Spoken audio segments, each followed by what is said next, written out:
your motor vehicle has been booted. You have 1, 2, 3, you have 5 red light violation. You were before the court 3 months ago, and your motor vehicle had been booted then. Yeah. You were given an extraordinary break. The boot was released on a payment of $40. That's almost unheard of. And there was a balance of $460. You were supposed to pay $75 bi-weekly. And I gave you this break. I'm the one. Well, what happened was... And then, Diana, right, after you paid the city paid $100 to have this boot released. The city paid $100. Right? And I don't know what you told me. It must have been a pretty good story. I released the boot for $40. You had a $460 balance, and you were supposed to pay. You haven't paid 1 penny since then. You didn't call. You did nothing. You know, and I rarely get upset, but I get upset when people take advantage of my leniency. And you are a classic example of somebody with totally no responsibility at all. And I'm not happy about it. What happened was my grandma passed. I beg your pardon? Don't give me another sad story. It's not going to work. My grandmother passed away when that happened. I didn't know she was going to pass away. I had to go travel to Texas, spend money that I didn't have. I had to pick up my little brother. Now I take care of my brother. I'm only 22 years old. I got to take care of my little brother. He's 16. I just got my first apartment. Just give me the tickets. I don't even care.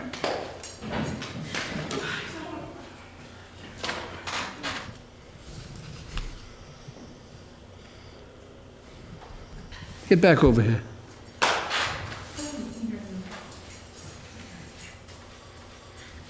The other mic.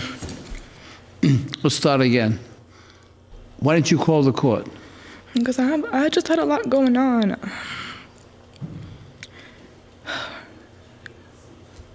I work full time. I work mostly every single day. I only have 1 day off. You what? I said I work mostly every single day. I don't have a day. I only have 1 day off. I don't have time. You don't have time to call the court. That's not what's on my mind. Calling the court, it's not on my mind. That wasn't on my mind. I had other things. You have other things to worry about. I had other things to worry about other than court. So the fact that you were given an extraordinary break by this court, right, that's not your concern, right? So you thought that I'll just ignore it? I wasn't going to ignore it. I knew I had to come face this, so I'm here to face it. I'm facing it. Well, listen, number one, you've had some problems in your life based on what you just told me, and I'm sympathetic to those. What I'm not sympathetic to is you have a terrible disposition, right? You have no respect for this court, right? And you're terribly disrespectful to the court as well. I understand you've had a problem in your house.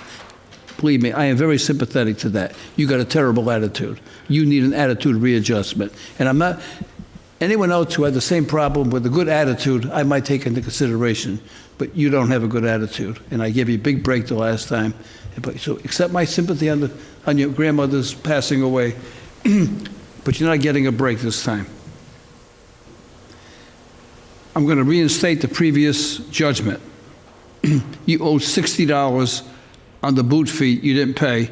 So it's that, you're going to pay that boot fee plus $100 today, $160 to remove the boot. The balance is $460, $75 bi-weekly. If it's not paid, the boot will go back on the car. See the clerk. Judge, the last one was not booted. Huh? It was booted before. It's not booted today. Oh, it's not? No, she came in today to... Oh, she came in voluntarily? Yeah, to square this up. I didn't see that. Yeah. Inspector Quinn. Yes, sir. Have her wait. Have her wait.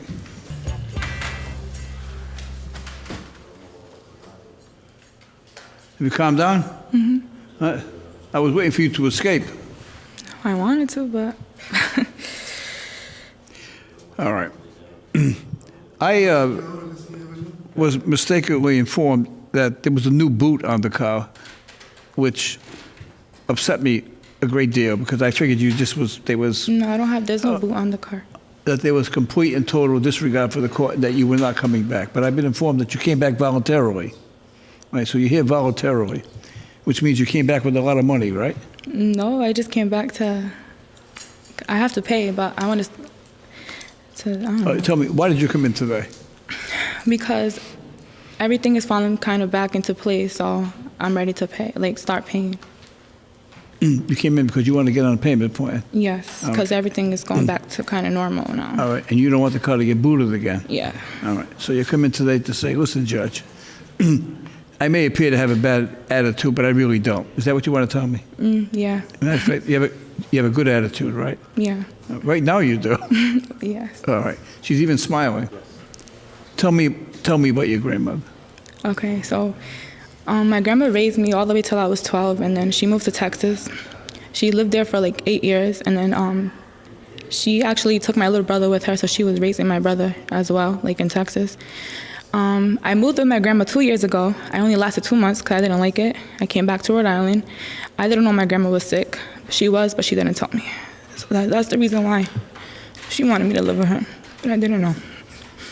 And then in January, she just passed away. And then I had to go to Texas to pick up my little brother. I had to pay for his ticket here, and now I'm raising my brother. And I'm only 22, and I have a daughter, and my brother's 16, and I just got my first apartment, so that's the reason why I came today, because everything is falling back to place. I don't want my car to get booted, so I want to fix. How old is your brother? 16. And who do you live with now? I live by myself now. I just got my first apartment. Are you working? I work full time. I'm a CNA. I work for PACE organization. You work where? PACE organization. Oh. I was pretty tough on you. You know, I think I misread you. I really do. You know, so I should probably apologize for yelling at you. I usually don't do that unless I really get upset. There was something that triggered this. I thought you got booted again, and I thought you were paying no. You completely abdicated your responsibility. And when I saw that, I says, you know, I really tried to give her a break, and she violated that, but you didn't. Okay.